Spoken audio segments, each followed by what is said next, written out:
ಸಿದ್ದು ಸರ್ಕಾರದ ಮೂರನೇ ವಿಕೆಟ್ ಪತನ ಆಗುತ್ತಾ ಎನ್ನುವಂತಹ ಪ್ರಶ್ನೆ ಇದೆ.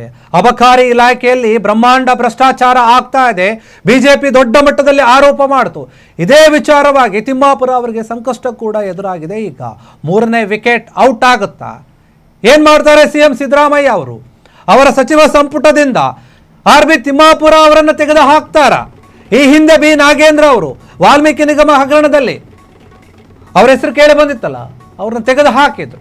ಮೊನ್ನೆ ಅಷ್ಟೇ ಒಬ್ಬ ಅವರಿಗೇನು KS ಅಧಿಕಾರಿಗೆ ಬೈದಿರಲ್ಲ, ರಾಜೀವ್ ಗೌಡನ ಕಿತ್ತು ಬಸ್ ಹಾಕಿದ್ರು. ಈಗ ಆರ್.ಬಿ. ತಿಮ್ಮಾಪುರ ಅವರ ಸರದಿ ರಾಜೀನಾಮೆ ಕೊಡ್ತಾರ? ಹಾಗಾದ್ರೆ ಆರ್.ಬಿ. ತಿಮ್ಮಾಪುರ ರಾಜೀನಾಮೆಗೆ ವಿಪಕ್ಷಗಳು ದೊಡ್ಡ ಮಟ್ಟದಲ್ಲಿ ಪಟ್ಟು ಹಿಡ್ಕೊಂಡು ಕೂತಿದ್ದಾರೆ.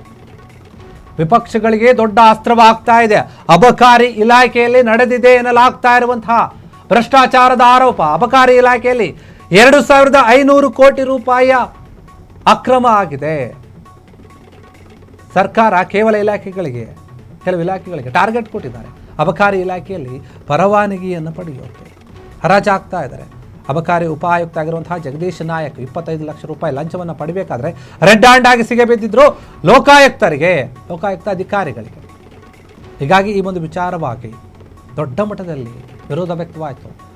ವಿಪಕ್ಷ ನಾಯಕ ಆಗಿರುವಂತಹ ಆರ್ ಅಶೋಕ್ ರಾಜೀನಾಮೆ ಕೊಡಬೇಕು ತಿಮ್ಮಾಪುರ ಅವರು ಅಂತ ಪಟ್ಟು ಹಿಡಿದು ಕೂತಿದ್ದಾರೆ.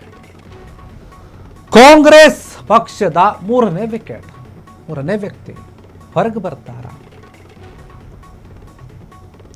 ಆರೋಪ ಕೇಳಿ ಬಂದಾಗೆಲ್ಲ ಅವರನ್ನ ತೆಗೆದು ಹಾಕುವಂತಹ ಅಥವಾ ರಾಜೀನಾಮೆ ಕೊಡುವಂತಹ ಕೆಲಸ ಆಗಿತ್ತು. ಒಂದು ರೀತಿಯಾಗಿ ಮಂತ್ರಿ ಅಂತ ನೋಡೋದಾದ್ರೆ ಮೂರನೆಯವರು, ಕಾಂಗ್ರೆಸ್ನ ವ್ಯಕ್ತಿ ಅಂತ ನೋಡೋದಾದ್ರೆ ನಾಲ್ಕನೆಯವರು. ನೋಡಿ, ಬಿ ನಾಗೇಂದ್ರ ಆಯ್ತು, KN ರಾಜಣ್ಣ ಆಯ್ತು, ಈಗ ತಿಮ್ಮಾಪುರ ಅವರ ಸರದಿ. ನಾರ್ಮಲ್ ಒಂದು ವ್ಯಕ್ತಿ ಅಂತಂದ್ರೆ ರಾಜೀವ್ ಗೌಡನ್ ಕೂಡ ತೆಗೆದುಹಾಕಿದ್ರು. ಅವ್ರದ್ದು ಬೇರೆ ರೀತಿಯ ವಿಚಾರ, ಅನುಚಿತ ವರ್ತನೆ. KN ರಾಜಣ್ಣ ಅವರು ಏನೋ ಒಂದು ಸರ್ಕಾರದ ವಿರುದ್ಧ ಮಾತನಾಡಿದ್ರು, ರಾಹುಲ್ ಗಾಂಧಿಯ ವಿರುದ್ಧ ಮಾತನಾಡಿದ್ರು ಅಂತ ಹೇಳಿ ಅವರನ್ನ ಸಹಕಾರಿ ಮಂತ್ರಿ ಆಗಿದ್ರಲ್ಲ ಆ ಸ್ಥಾನದಿಂದ ಕೆಳಗಿಳಿಸಿದ್ರು. ನಾಗೇಂದ್ರ ಅವ್ರನ್ನು ಕೂಡ ಅಷ್ಟೇ ವಾಲ್ಮೀಕಿ ಹಗರಣದಲ್ಲಿ. ಈಗ ಅಬಕಾರಿ ಇಲಾಖೆಯಲ್ಲಿ ಏನಾಗ್ತಾ ಇದೆ, ದೊಡ್ಡ ಮಟ್ಟದ ಭ್ರಷ್ಟಾಚಾರ ಆಗ್ತಾ ಇದೆ ಅಂತ ಬಿಜೆಪಿ ಅವರು ಆರೋಪ ಮಾಡ್ತಿದ್ದಾರೆ. ಅದು 1-2 ಅಲ್ಲ, 2,500 ಕೋಟಿ ರೂಪಾಯಿಯ ಅಕ್ರಮ ಆಗಿದೆ, ಹಗರಣ ಆಗಿದೆ. ಅದನ್ನು ಕೂಡ ನೀವು ತನಿಖೆ ಮಾಡಬೇಕು. ಅದಕ್ಕೂ ಮೊದಲು ಆರ್.ಬಿ. ತಿಮ್ಮಾಪುರ ಅವರು ರಾಜೀನಾಮೆ ಕೊಡಬೇಕು, ಸಿದ್ದರಾಮಯ್ಯ ಅವರು ಅವರನ್ನು ತೆಗೆದುಹಾಕಬೇಕು ಅವರ ಸಚಿವ ಸಂಪುಟದಿಂದ ಅಂತ ಹೇಳಿ ದೊಡ್ಡ ಮಟ್ಟದ ಕೂಗು ಕೇಳಿ ಬರ್ತಾ ಇದೆ. ಅಬಕಾರಿ ಇಲಾಖೆಯಲ್ಲಿ ಬ್ರಹ್ಮಾಂಡ ಭ್ರಷ್ಟಾಚಾರ ಆಗ್ತಾ ಇದೆ. ಹಾಗಾದ್ರೆ ನಿಜವಾಗಿಯೂ ಕೂಡ ಆರ್.ಬಿ. ತಿಮ್ಮಾಪುರ ಅವರು ರಾಜೀನಾಮೆ ಕೊಡ್ತಾರೆ? ಇದೇ ವಿಚಾರವಾಗಿ ಆರೋಪ ಕೇಳಿ ಬಂದಾಗ ಆರ್.ಬಿ. ತಿಮ್ಮಾಪುರ ಅವರು ಹೇಳಿದರು, ನಾನ್ಯಾಕೆ ರಾಜೀನಾಮೆ ಕೊಡಬೇಕು, ನಾನೇನು ತಪ್ಪು ಮಾಡಿದ್ದೀನಿ, ನನ್ನ ಸಿದ್ದರಾಮಯ್ಯ ಅವರು ಏನೂ ಕೂಡ ಕೇಳಿಲ್ಲ ಈ ಒಂದು ವಿಚಾರವಾಗಿ. ಅವರು ನನ್ನ ಏನೂ ಕೇಳಿಲ್ಲ ಅಂತಂದರೆ ನೀವು ಅರ್ಥ ಮಾಡ್ಕೊಳ್ಳಿ, ನನ್ನ ತಪ್ಪು ಏನೂ ಇಲ್ಲ ಅಂತ. ಇದೇ ಭ್ರಷ್ಟಾಚಾರದಲ್ಲಿ ತಿಮ್ಮಾಪುರ ಅವರ ಮಗನ ಹೆಸರು ಕೂಡ ಕೇಳಿ ಬಂತು.